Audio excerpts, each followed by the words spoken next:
take a minute to just want to take this time to thank the Lord for all the wonderful things that we have in our life, and the fact that we live in a country where we can even have elections, and that we can have differences of opinion and come together and discourse, and everybody is to be able to voice what they believe and they think. And we thank you so much for this opportunity. I want to take a minute for everybody to remember the troops that are in harm's way in Iraq and all over, and the police that protect us every day here at home. We face threats not only abroad but at home. We thank you for everything, Lord, and we know that the suffering of our time can't compare with the suffering that you did on our behalf. And we thank and pray for this in Jesus' name. Amen. Would you turn around to the flag and join me in the Pledge of Allegiance? I pledge allegiance to the flag of the United States of America and to the republic for which it stands, one nation, under God, indivisible, with liberty and justice for all.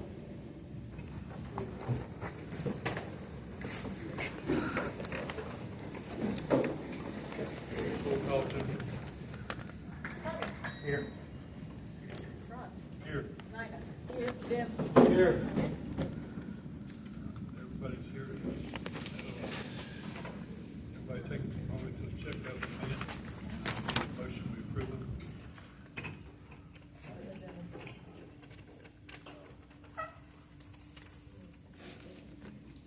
Okay. The agenda, any changes need to be made? There's nothing under new business. I'd like to make a comment under new business. You're okay? Yes, sir. All right, all in favor of setting the agenda? New business. Aye. All right, now minutes. Okay. Mr. Chairman, what exactly would be the new business, just for me, so we can Comment. just to make a public comment? Okay. Yeah, I wanted to go over a couple things. Okay. I don't believe it's going to be a motion. I just wanted to Okay. discuss. It's not. It's Okay. I just wanted to clarify for the record, just to. Yeah. Have a motion to approve the minutes. I'll make a motion to approve the minutes. Second. I'll second. All in favor, say aye. Aye. All right, we've got a good crowd today, so in your appearances, please try to limit them to under 5 minutes. We'll start with Mary Beth. You're taking somebody's spot, right? Well, no, I was going to combine my spot with. I was going to Adrian let her Kelly's. have my That's 5 fine. minutes. Okay, thank you. That's fine. Thank you.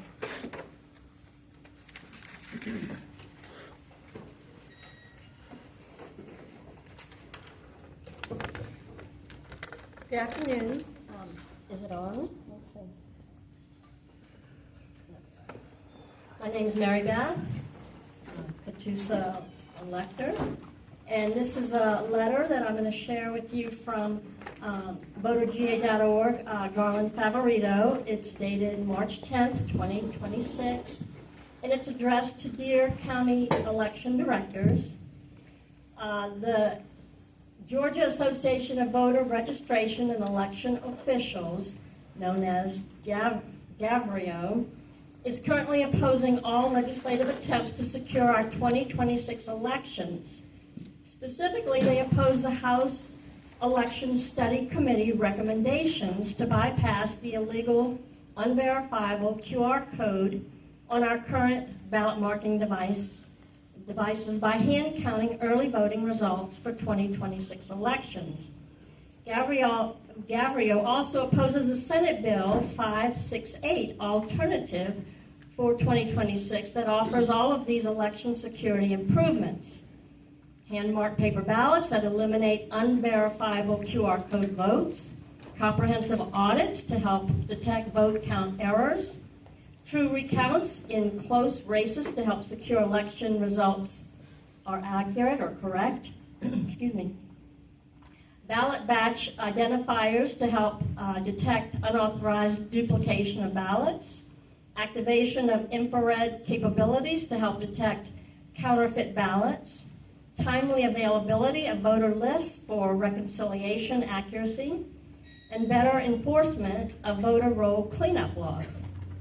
I am requesting a reply to confirm that you agree with Gavrio's oppositions in light of the security issues listed in this letter, and if so, please include your proposal or proposed solutions to secure our 2026 elections. And this is Garland Favorito speaking, of course. I'm a career in information technology professional with 25 years of election integrity advocacy and 13 years of cyber protection for internet-based financial transactions. In 2006, I co-founded VoterGA.org in Georgia and have testified as an expert witness in Georgia and national cases. We recently produced our VoterGA recommendations, voter system security recommendations, which you can find at VoterGA.org under the Studies tab. Excuse me. I urge you to read the current voting system vulnerabilities referenced as pages in the subsequent bullet points.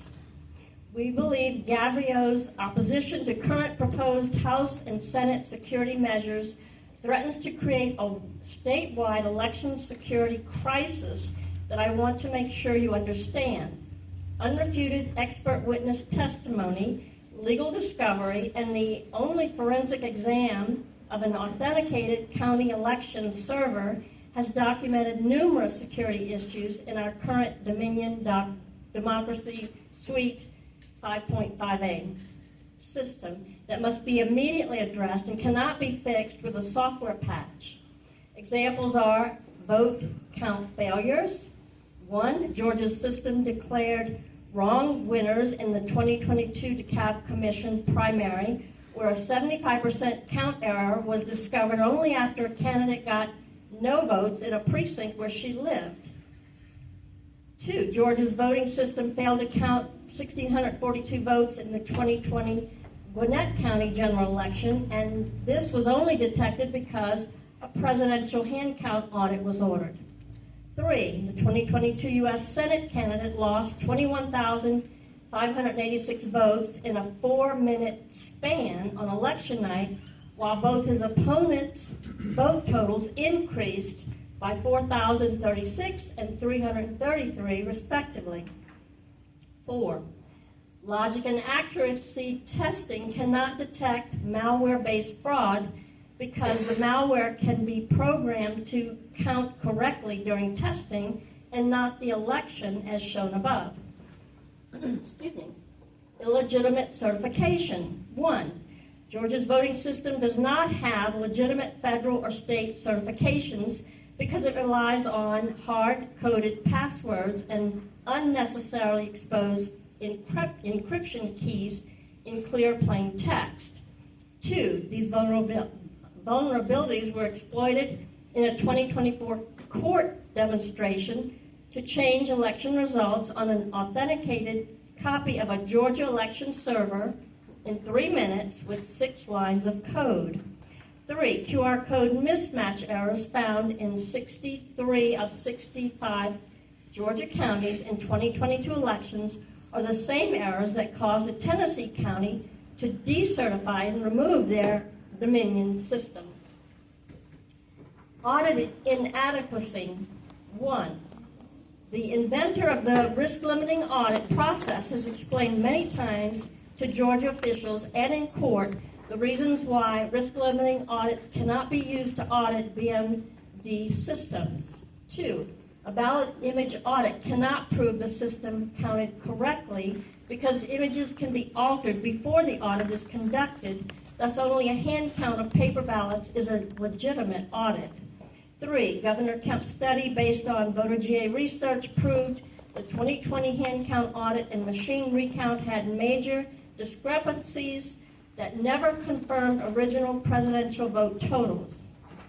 Scan and count errors. 1, the frequency of QR code mismatch scanning errors found across Georgia counties in the 2024 general election exceeds maximum allowable federal standards.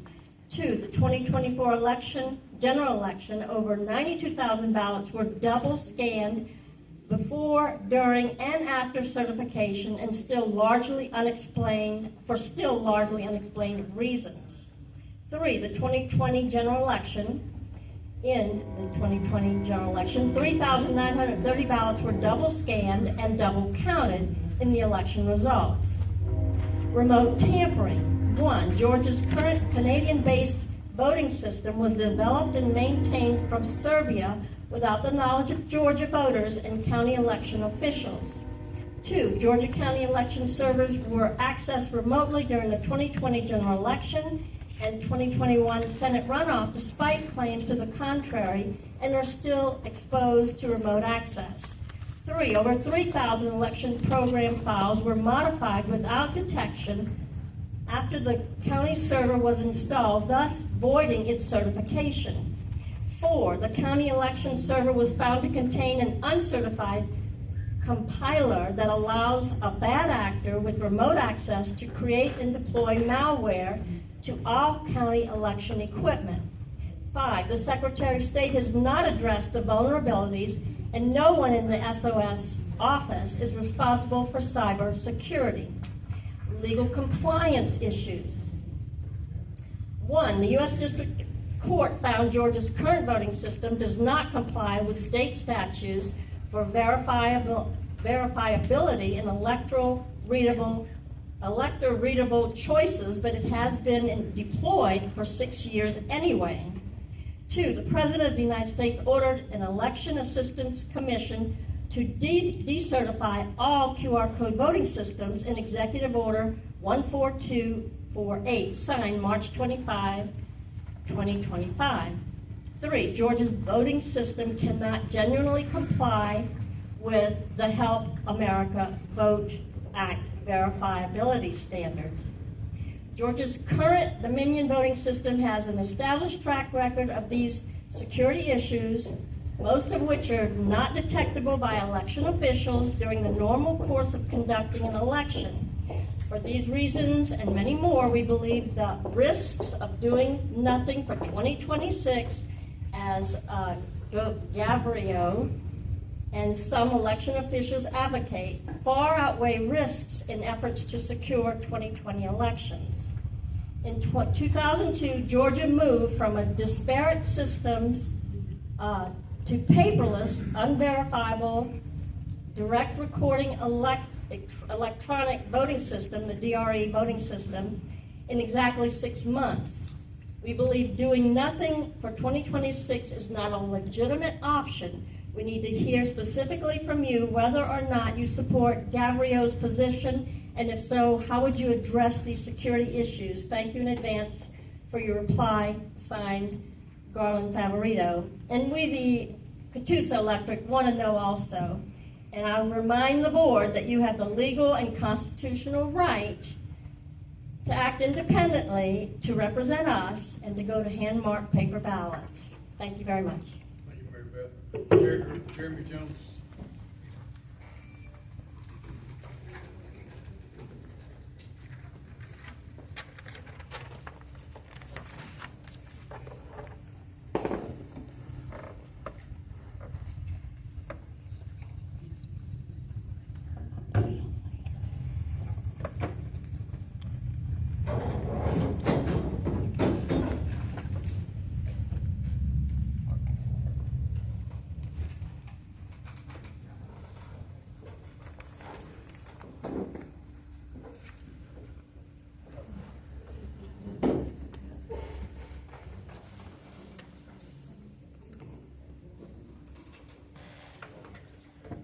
Thank you, ladies and gentlemen, the Commission, Mr. Chairman. I'm coming here this evening to talk about the questions that were submitted by the Catoosa County Republican Party, my opposition to them. So, obviously there's a lot to talk about, and I think a lot of people already know some of this, but I do want to make sure that I get some of the important points that may be overlooked through all the hyperbole that's going on. First of all, as we know, questions similar to this were submitted at the last election, and the Secretary of State rejected them by saying that that they could not be used. It was considered illegal election engineering. The ballot questions, there is no question that the parties are allowed to submit questions to be put onto the ballots for the primaries of their particular party. But when it gets to election engineering, which is what some of these questions are that have been submitted, what the Secretary of State said last time was, please be advised that the intent of the political party questions is to ask voters about issues. The Secretary of State cannot publish party questions on the ballot that contain the names of candidates or commentary regarding those candidates, as this constitutes unlawful election engineering. There are 3 questions that have been submitted by the Republican Party that mention candidates' names. And I want to just make 2 common sense points here. Proponents of these questions will say that the Georgia law states that they are allowed to put the questions on the ballot. But they stop their argument at that. Georgia law is not read one line at a time or one section at a time. An example that I give a lot and that's taught in law school, there's no law that says I can't come and paint your house purple. But we all know that would be against the law. It's a combination of different laws between trespass and other things like that. Likewise, there's no law that says I can't come to your house and replace all of your fixtures with solid gold fixtures. Though you'd probably like that because it'd be worth a whole lot more money. But again, you combine different laws together. In Georgia, as in most states, if a law is supposed to be read by itself, it will contain the phrase, notwithstanding other sections of the law. It's very common in criminal law that will say you can't do this, notwithstanding anything that says to the contrary throughout the law. And the section that gives the permission for the parties to put questions on does not contain that. So you have to look at the law in its whole. And there are 2 sections that seem to get ignored in this debate. Georgia Code 21-2-414. No campaign activities within a certain distance of polling places. You can't campaign. I can't wear a button with my name on it if I'm a candidate when I go inside the polling place. And they want to put names of candidates on the actual ballot. And that's against the law. Furthermore, there's a law that you can't do polling within 25 feet of an exit of a polling place for like exit polling and stuff. These questions are polling questions, not data-driven questions. And there's a case, National Broadcasting Company versus Cleveland. It's a 1988 case that's still valid, 697 F Sup 1204 for those that are listening and want to look it up. But in that case, they were conducting a poll, and they tried to claim it was free speech, just as the Republican Party tries to claim, and that they're allowed to do that. And in that case, the court said they're not allowed to do that, and that was the United States District Court. So, yes, there's a section that says they can ask questions, but when you combine all of Georgia law together, you can't talk about other candidates on the ballot. And then one final point I want to make about it is, even if you could, one of the questions that they've submitted today, they had the audacity to say, do you know that Colton Moore is endorsed by the Georgia Republican Assembly? So that by itself is telling voters what some other organization has said, not the Republican Party. If the Republican Party has the right to talk to their voters through the questions, they can't then so do we put who's been endorsed by the NRA, to the Right to Life people, the ACLU? I mean, what endorsements are we allowed to now put on the ballots? It becomes a never-ending cycle. And then they put questions on there about Nick Millwood. Do you know that he did this, did that, or the other? Well, what if his opponent has the same viewpoints? They didn't point that out. These questions, specifically the ones that name names, should be stricken off of the ballot. Some of the other questions are the absolute exact type of questions the law was made to do. Do you believe that the Republicans should stand for lower taxes? Do you believe this about the Republican Party? Those are valid questions. But you can't put candidate names on the ballot. And I ask that those questions be stricken. Thank you. Mr. Harris?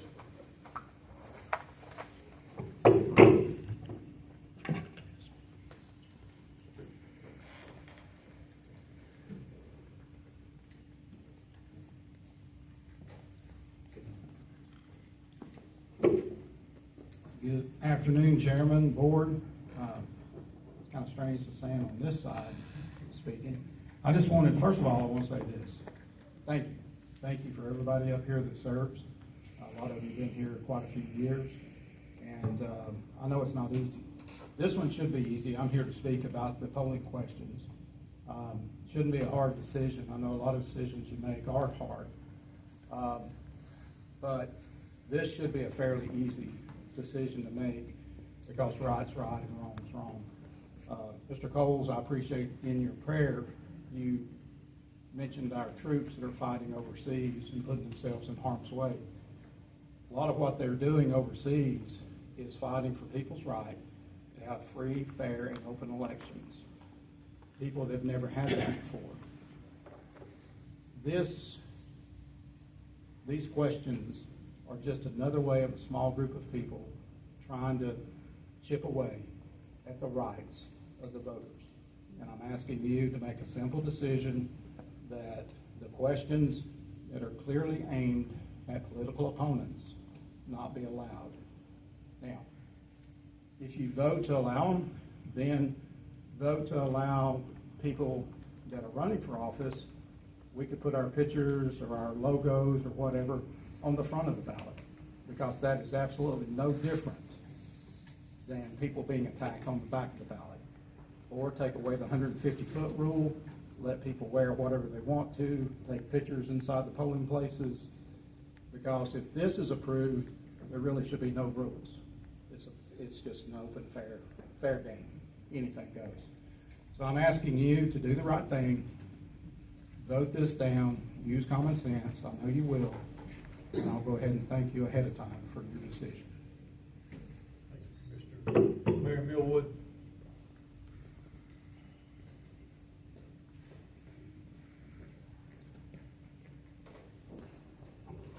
Good afternoon. Is this on? Is this on? Yes. Thank you for allowing me to come and speak. I appreciate the opportunity to be here. I don't want to be here. It's unfortunate that I feel like I have to be here because, again, we're having questions submitted to our ballots in Catoosa County that are trying to sway the voters. Again.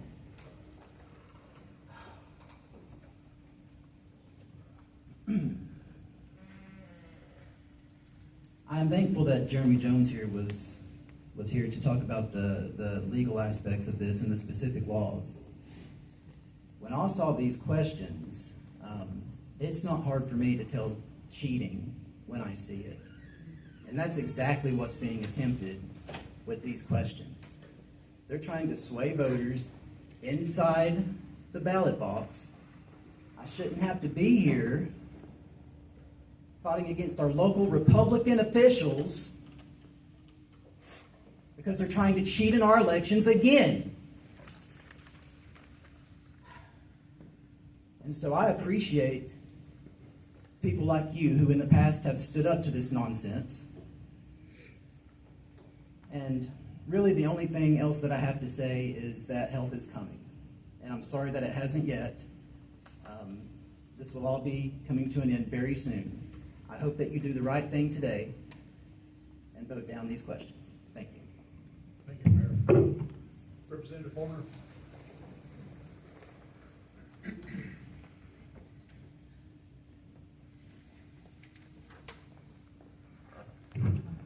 Thank you guys for having me today. First, I want to say thank you guys for having me. We've been in discussions over the past couple of days when this has arisen, and I thank everybody that's communicated. And so yesterday, upon notice of the office, I reached out to the Secretary of State, the local election board, and the Republican Party and sent out a letter. I'm going to read the letter today, and then I'm going to discuss kind of where Legislative Council, the Secretary of State's General Counsel, and it all kind of fell. So yesterday I sent a letter to the local Republican Party saying, I'm writing regarding the ballot questions submitted for inclusion on the May 19, 2026 Republican primary ballot.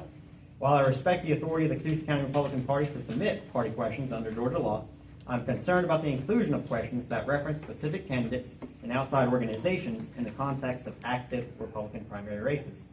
Primary elections exist so that Republican voters can evaluate candidates and make their decisions freely at the ballot box. When ballot questions reference specific candidates in contested primaries, it risks creating the appearance that the ballot itself is being used to influence the outcome of that race. And we've seen that today. Regardless of the intent, such a perception can undermine voter confidence in the neutrality of fairness of the election process. No convention action or formal party determination exists regarding my opponent in House District 3 race. Referencing a candidate in this manner on the primary ballot therefore risks creating confusion and the perception that the party itself is intervening in an active primary contest. Additionally, one question references an outside organization, the Georgia Republican Assembly, and its endorsement of a candidate in another race. As a general principle, I believe the Republican primary ballot should not include references to endorsements by outside political organizations. Numerous candidates receive endorsements from various groups, yet the ballot does not list or highlight those endorsements. Singling out one such organization for mention on the ballot raises fairness concerns. I am also aware that the Georgia Republican Assembly has been referenced publicly in connection with the ongoing investigations involving individuals associated with the Frost family. That's through the Ethics Commission. While those matters should proceed through the appearance, legal, and investigative processes, their association further underscores the importance of ensuring that the Republican ballot itself remains neutral and free of references to outside organizations or endorsements. My concern is not about the authority of the party to submit questions, but about the responsibility we all share to protect the integrity and reputation of our primary elections.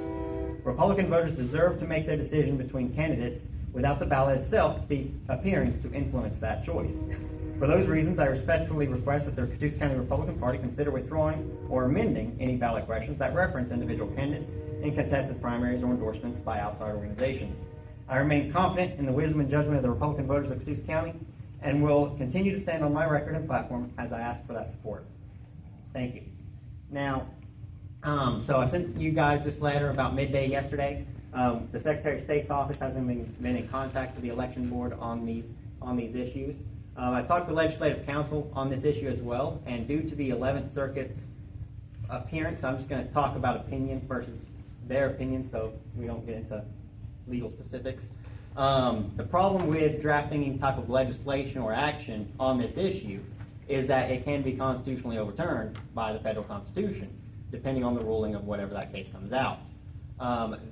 What a state can do is we can say, does the county party have that right of asking ballot questions?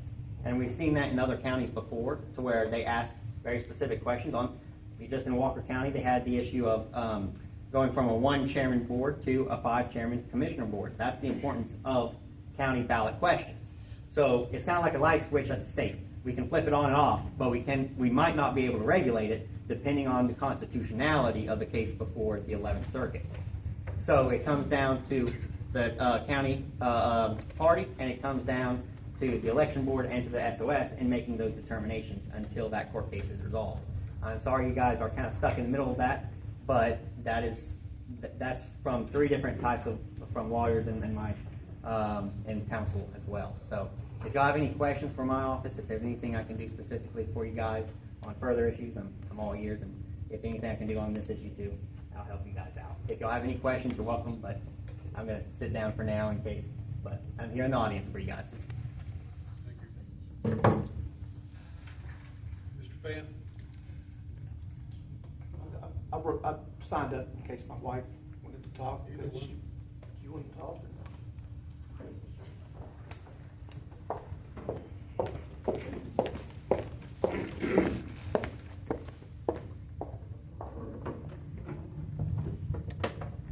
Thank you for having us. Thank you for having all of us here today. I know it's a hot topic. Please state your name. Oh, sorry. My name is Ruth Fant, and I live in District 2. I know that it's a hot topic, but I think the bottom line is it is our right as a private organization to be able to have free speech. And that's all we're asking for you guys to consider, is that is our right. The questions that we are asking are data-driven. It's important for us to know what the Republicans in Catoosa County are feeling, what they know, and how they are being informed. So it is data-driven. I know that was a question. one question that I had when I was door knocking a lot is this candidate a rhino? Are these rhinos? And that was very prevalent in door knocking in Catoosa County. So we know that that is an important thing that us as the Republican Party have to watch out for. So the other is, as far as the Secretary of State goes, I don't know. I mean, I know, I'm not quite sure about this time around, but the last time around, they deferred to you guys. And there's probably a reason why they did defer it to you, passing the buck down to you guys, because they themselves could not come out and specify and state that you guys couldn't publish our questions on the ballot. So those are just some things that I would like you guys to consider. But the bottom line is, it is our freedom of speech. It is our right. And I'd like for you guys to uphold our right. Thank you. Anita, hold on.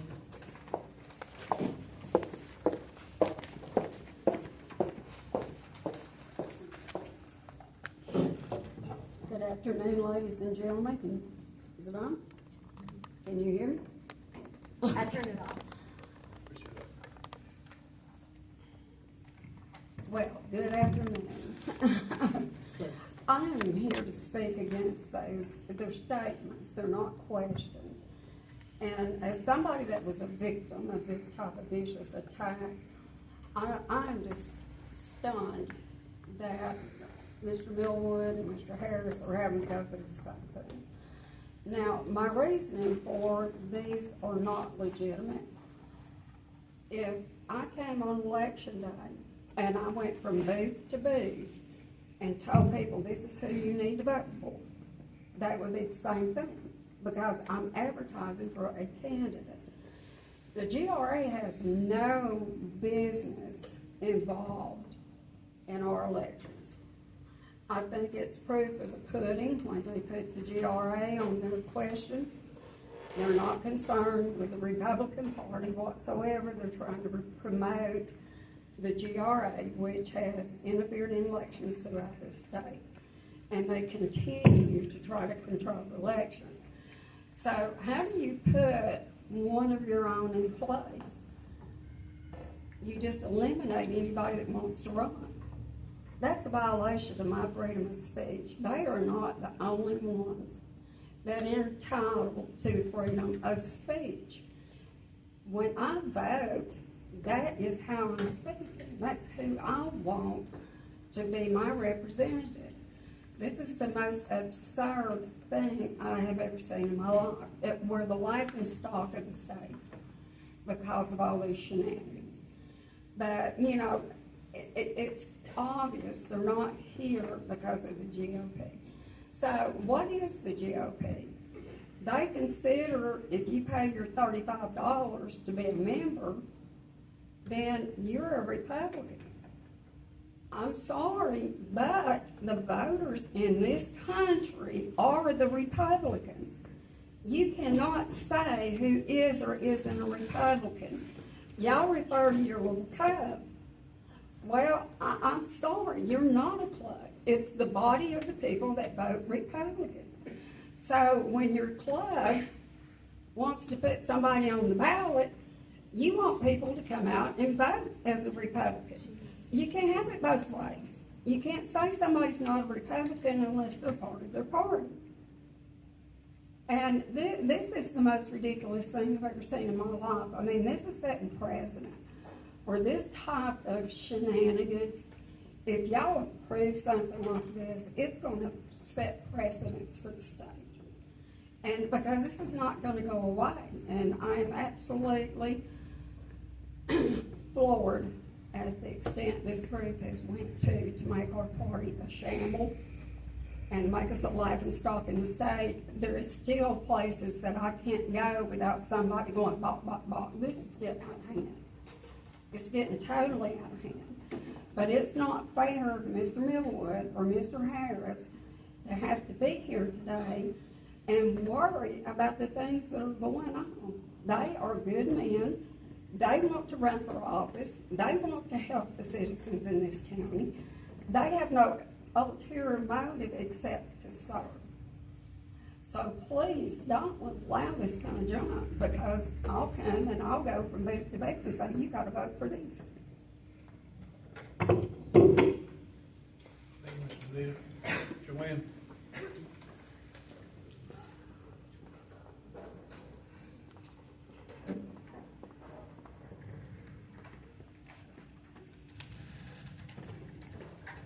Hello.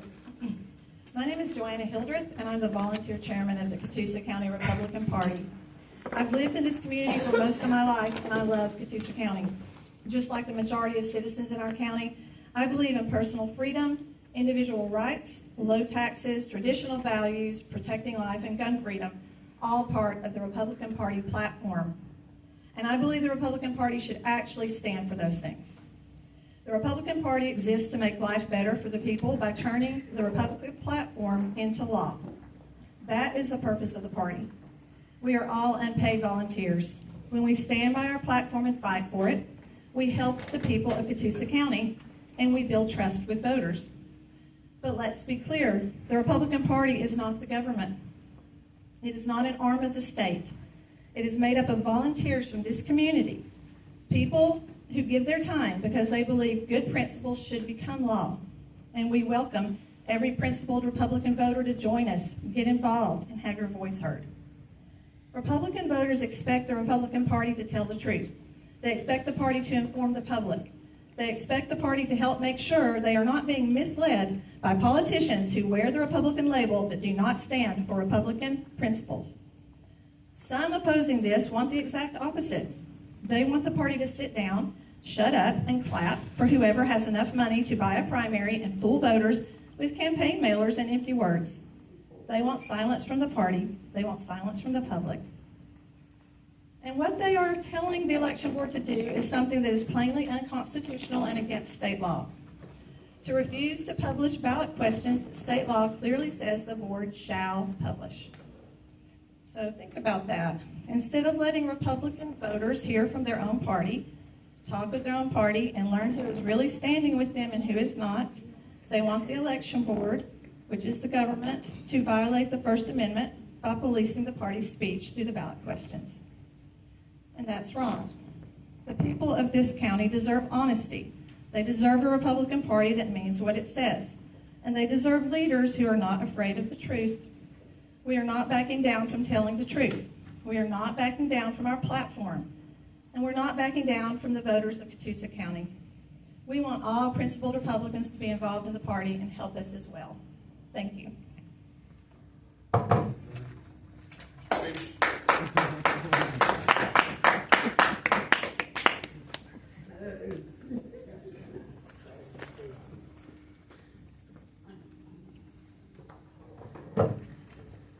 Thank you. I'm Wayne Peters. I'm a resident of this county, lived here all my life. I usually vote Republican. I'd rather not use that if I prefer just to speak up. But I'll turn it on if you need it to record. Is that on? Okay, thank you. I'd like to speak and address this letter of March 6, 2026 to this group, to the Board of Elections, with the 8 questions that are requested to be placed on the ballot.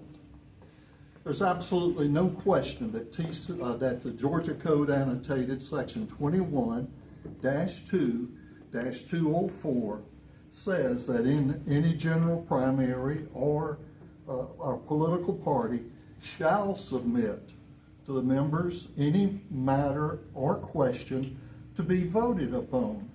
And it says that when those are certified, that that language shall be printed on the ballot. No question about that. The point is, these 8 statements are not issues to be voted upon. To ask, do you know? Do you believe? Do you know? Do you know? That's not an issue to be voted upon. And especially when you read what they say. They say, Did you know Colton Moore is the only candidate for congressional district endorsed by the Georgia Republican Assembly? These are inquiries, are polls. If they have legitimate questions to be voted upon, you must put them on the ballot.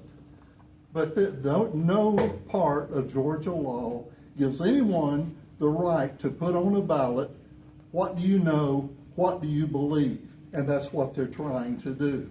And the law does not require you to do that. The law does not sanction that. In fact, the law prohibits that.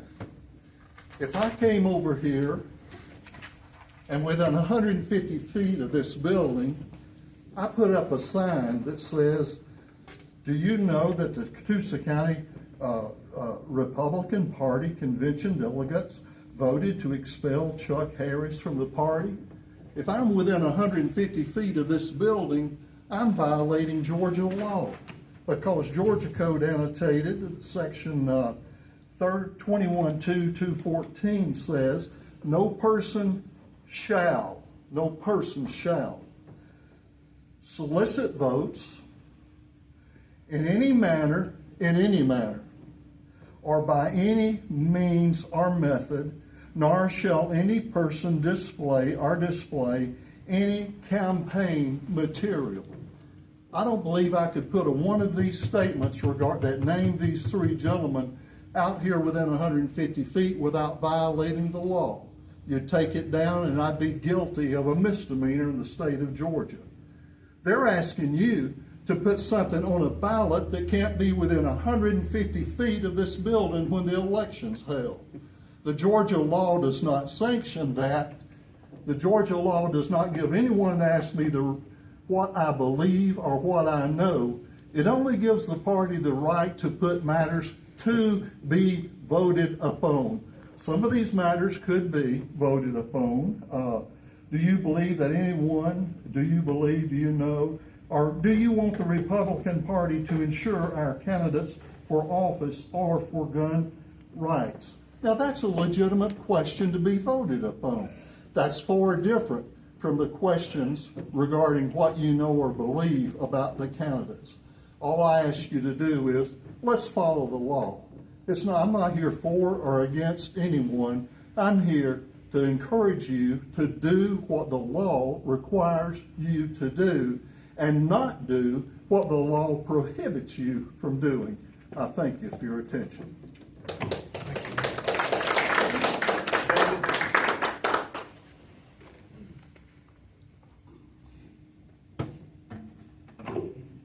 Can you hear me? Yes? Okay. I'm David Redheffer. I'm a citizen of Catoosa County. When I look at what I want to say today, I feel like I'm kind of turning the heat down a little bit on what's been said, because I want to focus on a slightly different issue, and that is events concerning election procedure as they're developing in our state. So I'll begin this way. If you were one of those who heard church bells ringing last Friday and wondered what all the fuss was about, I have the answer. 2 years ago, the Georgia legislature passed a law that required QR codes be eliminated from statewide ballots. On March the 6th, last Friday, a Republican majority in the Georgia legislature struck down SB 568, which was an attempt to specify how ballots would be tabulated once QR codes are eliminated. Though this bill failed, we are not out of the woods. Our election system is still threatened. 2 years ago, the Georgia legislature mandated state ballots stop using QR codes by July 2026. That mandate is still in effect even as the 2026 midterms approach. To date, we have not been offered an alternative to the current voting system, nor has a single dollar been allocated to converting from the current system to the proposed paper-only hand-marked ballot.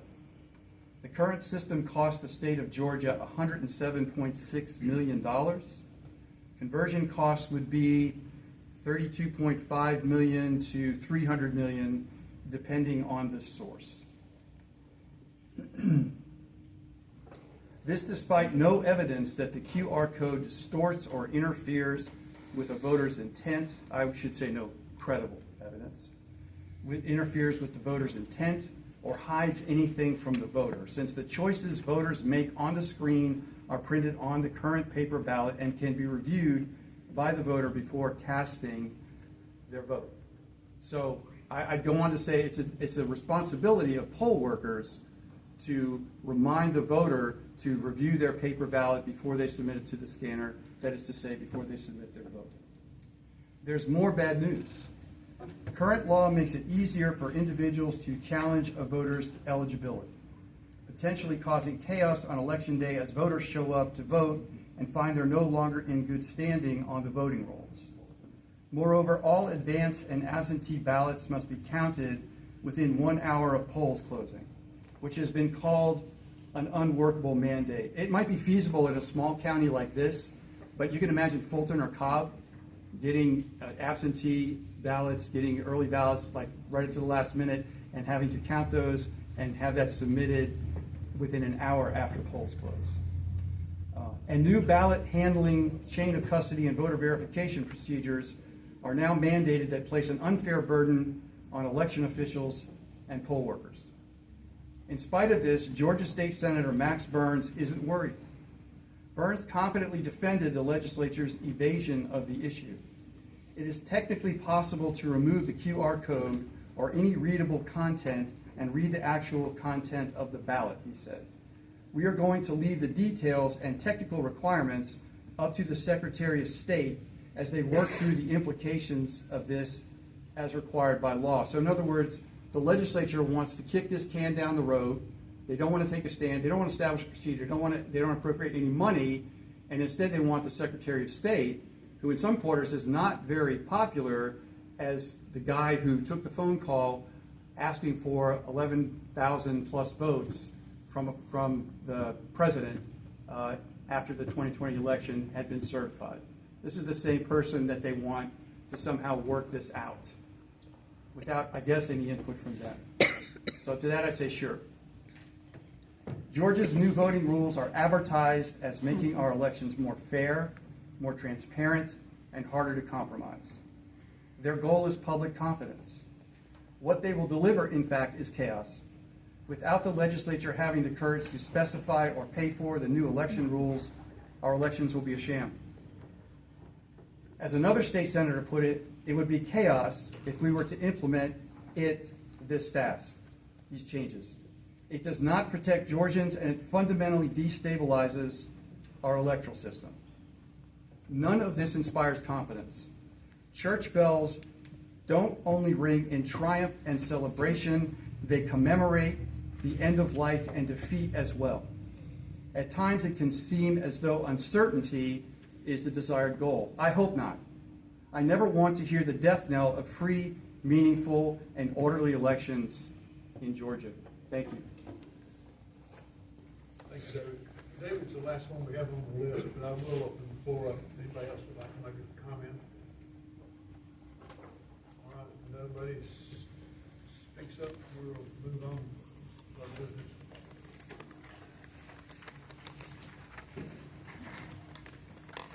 First thing we've got is the financial report.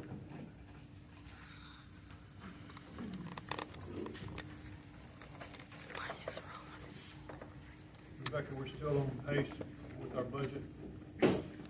This is our January 2026. We're at 23%. For January, we should be at 33%. So we are under budget as of now, but we have 6 elections this year. So enjoy it while we can.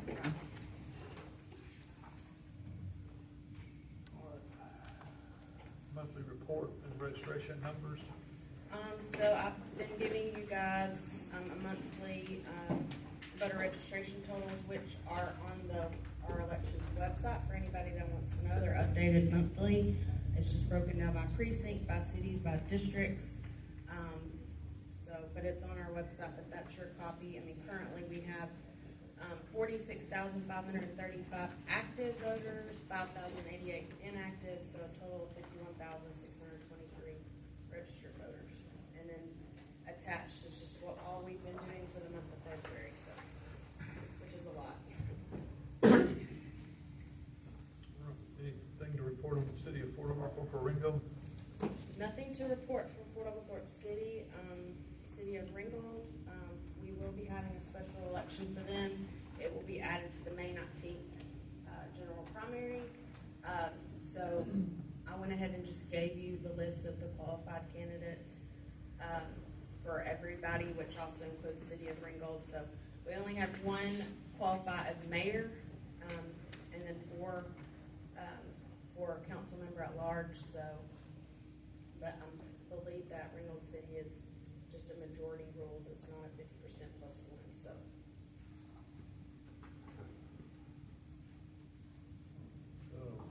Calendar of events. Yes, so, this is our calendar of events. So the first thing on your calendar is the risk limiting audit. And I reached out to the state today because I have not heard anything. But according to statute 21-2498, we are not required to do a risk limiting audit for this because those only apply to elections with presidential, U.S. Senate, and statewide elections. So I did have it on the calendar. So if you want to do an audit, you can. We can just kind of randomly select a batch. But let me give you this. Also, we found out today because of federal law, voter registration is permitted to reopen. So in normal cases, you don't. You have an election and a runoff is just a continuation, but because it's a federal election, anybody that is registered up to March 19th, we can register them and they will be eligible for the runoff.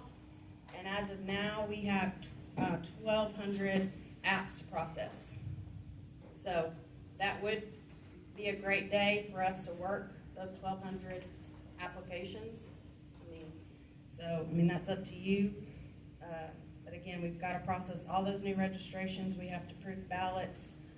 We have to staff precincts and all that stuff. So that's up to you. But I entertain a motion that we avoid the risk limiting audit. I'll second. I need somebody to make a motion. Oh, I'll make a motion, Dan. Tommy, Let's see if I can make a give motion. me a second. I'll second it. You And can I say something else about that? I don't mind doing the audits. It just proves that the machines work. But the past audits we've had no observers. We do always, our parties always give us a representative, so we do always have a representative from each party here, but nobody comes and watches them either. So I feel like it's, in a way, sort of a waste of time. But you already made the motion, but that's just my Any discussion? All those in favor say aye. Any opposed? All right, we'll skip the audit this year, or not.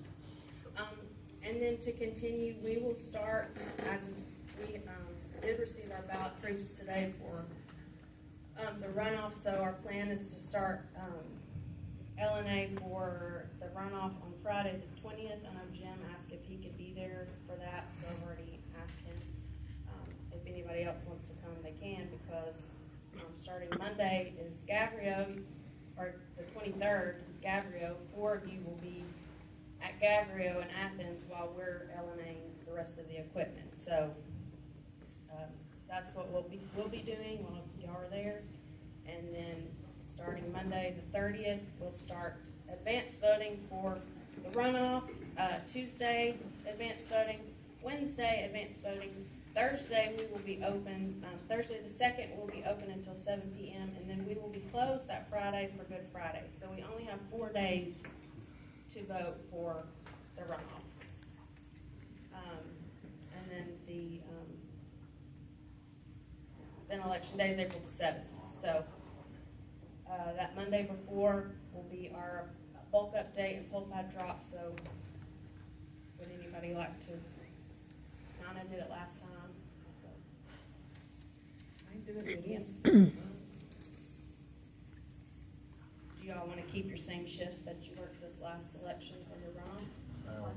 This Is that fine? Same shift. Jim, or the early morning shifts. Okay, I work I'm on fine. Mondays, but I'll be Well, I'm happy to talking work about all day election. Tuesday. Okay. We'll keep Just them as they whatever were. shift you worked up this past election. Oh, yeah, that's fine. Yeah, we'll keep them as, and if anything changes. And then, consolidation, Jennifer helped this last time. Do you want to do it I again? can do it again because I'm getting good at it, but I'll tell you, I'm not gonna be there in May for it, I know, so. I know. And then just kind of a breakdown, then we will start, proving ballots again, we'll start poll worker trainings again, and then we'll start LNAing again on, hopefully on the 17th, just depends on when we get our project. So, we've got a busy spring. We need a motion to move the board meeting to Friday. Y'all did that last meeting. Okay. All right.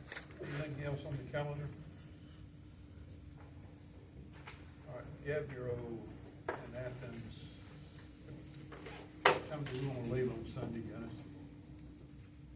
So four of you are going to Athens. You do not have to ride together. So that's up to you, whatever you want to do, on how you get there.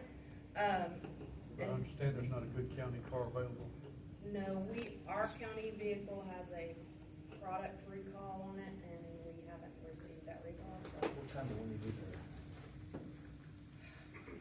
First meeting. what usually Sunday is Jim usually has, will have a Sunday Yeah. board member Yeah. session.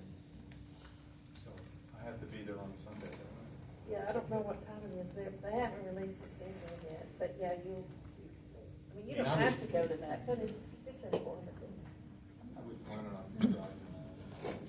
I'll get you that agenda for Gabrielle, and then that way you can know what time Sunday to is.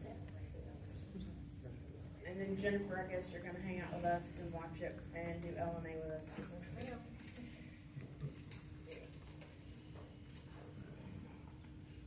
All right, May 19th, general primary straw poll question. Let's turn it forward to Chris.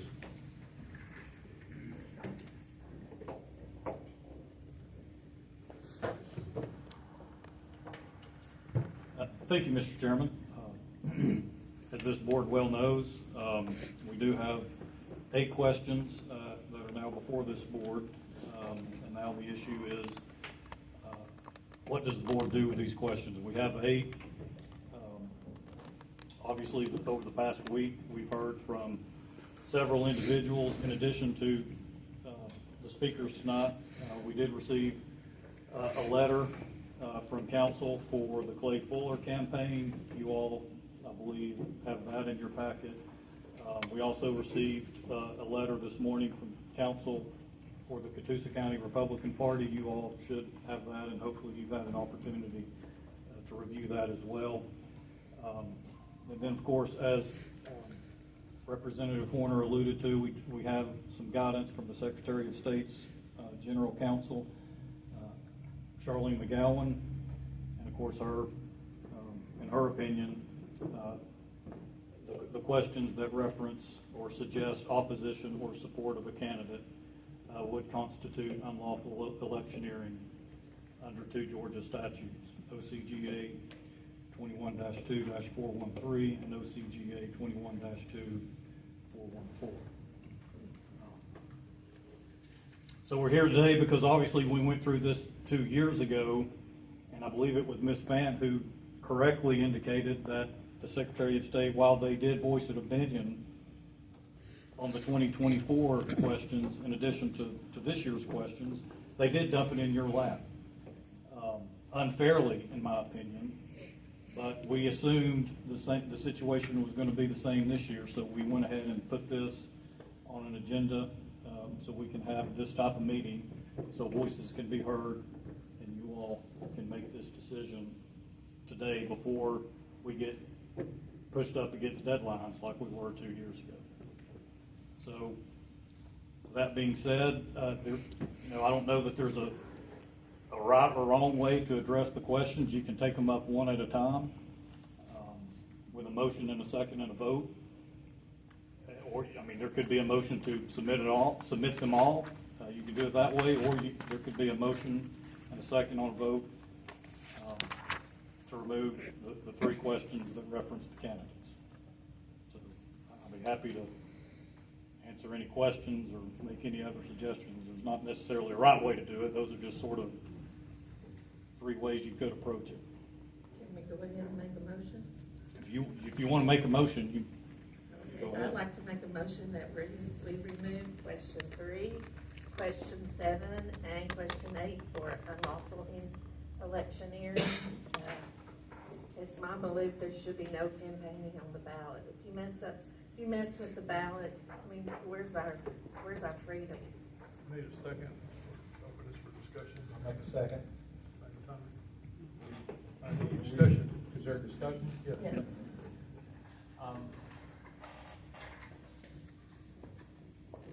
I vote to leave all the questions as is, okay? And I'm saying that not because I'm in favor of these questions or I'm not in favor of these questions. I don't think the questions are the issue. I think the Secretary of State's office, if they feel these questions are unlawful or illegal or inappropriate, they should handle it. They should not put this board in this position with the electorate. I think our job is not to do censorship. That is not our position here. We're to administer elections. And if the ballot questions are submitted, we shouldn't even look at, I mean, they should just automatically be put on and sent to the Secretary of State. And if they deem them inappropriate, then they should strike them down. It should not be put on us to make that decision. And I would be saying the same thing if it was the Democratic Party up here with these questions. I think the party has to stand for something. And they have the right to do this according to the law. And I understand about election engineering. That shouldn't be our determination, what election engineering is. That belongs to the Secretary of State. And so, whether I like them or don't like the questions, I just don't think it's our responsibility to engage in censoring those questions. Let the Secretary of State do it. If they've got the nerve to send it back to us, then they've got the nerve to make the decision. Any other comments? Yeah, I just want to clarify, are we sending it to the Secretary of State for, are we still in that window where they're going to potentially send it back, or are we putting them on the ballot at this point? That might be a question for Rebecca. If the Secretary of State has communicated a drop-dead deadline for They submission of didn't. questions. I asked this question about the questions, and I didn't get an answer. Now, however, when we were discussing City of Ringgold and candidates possibly vacating seats, I did get a deadline, like the latest, and I feel like it was,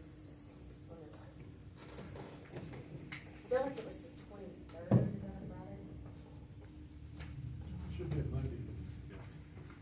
A week from Monday will be the 23rd.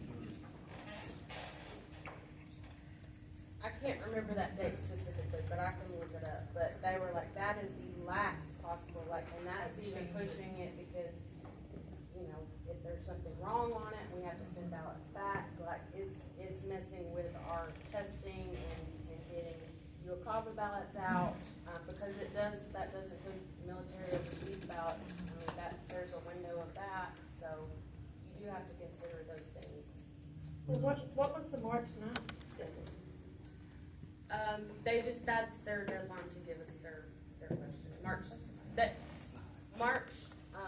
Friday, March the 6th at 2 o'clock, they had to give us all their candidate stuff.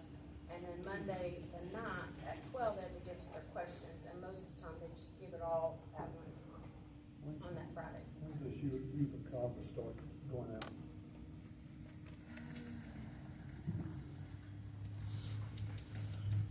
I have it on another calendar. It's 49 days.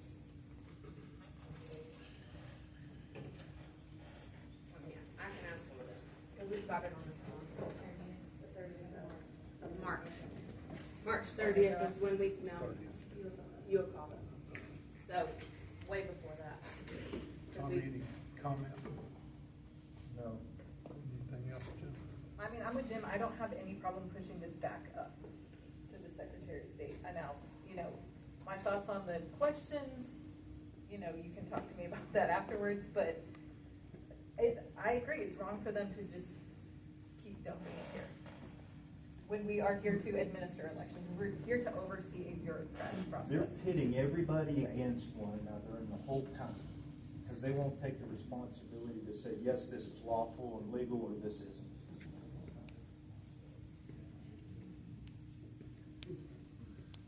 So- You want to read the motion back? So the motion as presented to remove questions 3, 7, 8 from the ballot. So that assumes that we're The other putting that. questions are fine. It's Yeah, 3, yeah. 7, and 8, which mention the candidates that are on the ballot. Chris, And- Chris, could you restate why they say 3, 7, and 8 are bad according to the Secretary of State? Well, I think there's been a couple of statutes referenced by the speakers, but the unlawful electioneering is the opinion of the Secretary of State's General Counsel, Charlene McGowan. This is our county, we should be able to decide what we want to allow to go on. This is ridiculous. Can I ask a question? Mr. Harris, can I ask a question? Did the Secretary of State state why they were pushing it back to the election board? So for clarification, this year, we're trying to get ahead of it this year. Last year, it was sent back to us. We haven't actually, we've made the Secretary of State, my understanding, the Secretary of State is aware of these questions, but we have not submitted them yet.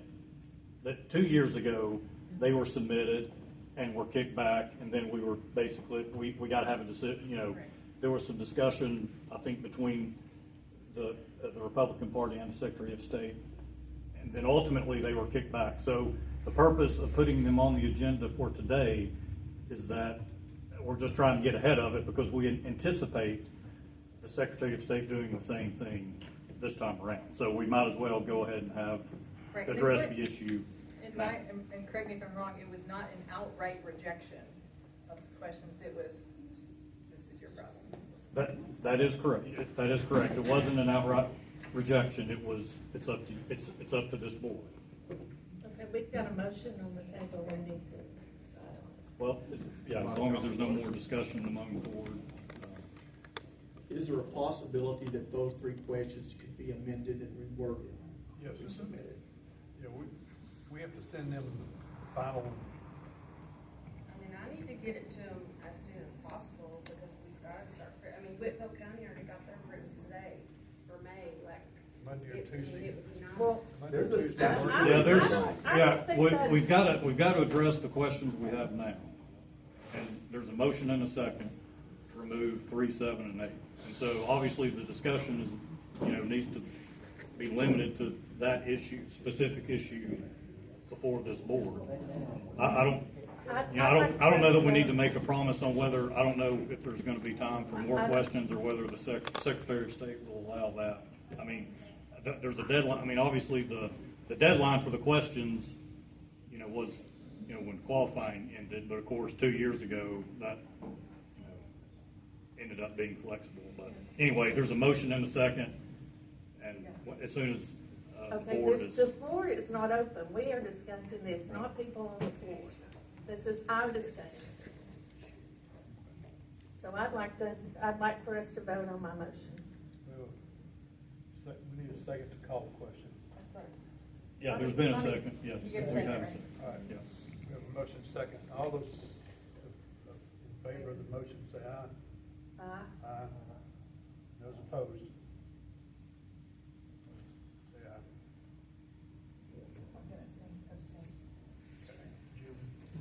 I'm sorry, what was the result of that vote? So Ron, Nina, Tommy in favor. I think Jennifer abstained, Jim opposed. Three, 4, 4. Passed. All right. So carries. Joanne, if y'all want to do something different, get it first. All right, any other new business? Jim, you had some comments you want to make? So, can I get the microphone? Sir. I was going to make a motion to do this because I think it's a great opportunity for the county to do this. But in light of the busyness of what's coming up, people going away and so forth, I just, one gentleman is correct. There is a law on the books, Senate Bill 189, that eliminates the QR code. And it goes into effect July 1. That has been passed by the legislature and, as far as I know, signed by the governor, and that was 2 years ago. And we've had 2 years that we have done nothing but sit around and hope that somehow the Secretaries of State's office or the legislature was going to fix all this for us. And I just felt like this upcoming runoff election that we're going to have April 7th is very simple and straightforward.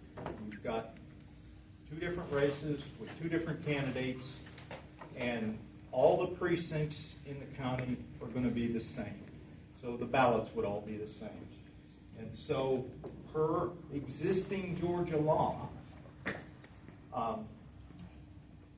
ballot marking devices and the QR coded ballots do not meet the requirements of the Georgia law as it exists, not even counting the future law that goes into effect July 1.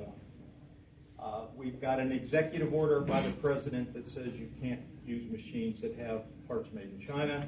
You've got an executive order about not having QR codes. You've got Georgia law saying you can't have QR codes.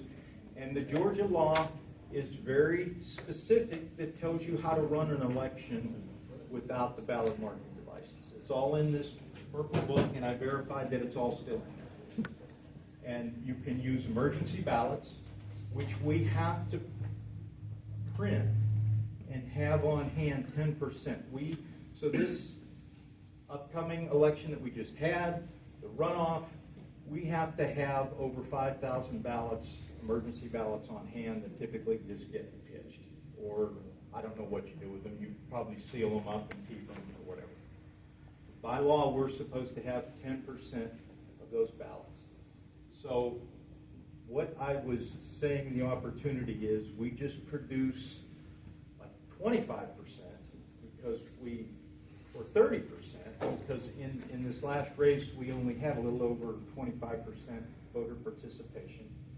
And the election would be the same. They would come in, you would go to the poll pad, you would show your identification. Instead of making that little card, we would just hand you a ballot, you would mark it with a pen, which is what the Georgia law says, and then you walk out the door and run it through the scanner before you leave, just like you would your QR coded ballot. That scanners will read them, they will tabulate them. It would be very quick and simple and easy. And I was going to make a motion that we do that, but in light of all the busyness coming up and the stress that it would put on people, I'm not going to, but I wish we would. And that's all I'm going to say. Because we're going to have to do something. I mean, this stuff has to be stopped July 1. So this would be a great opportunity to practice. Thank you. Thank you for your time.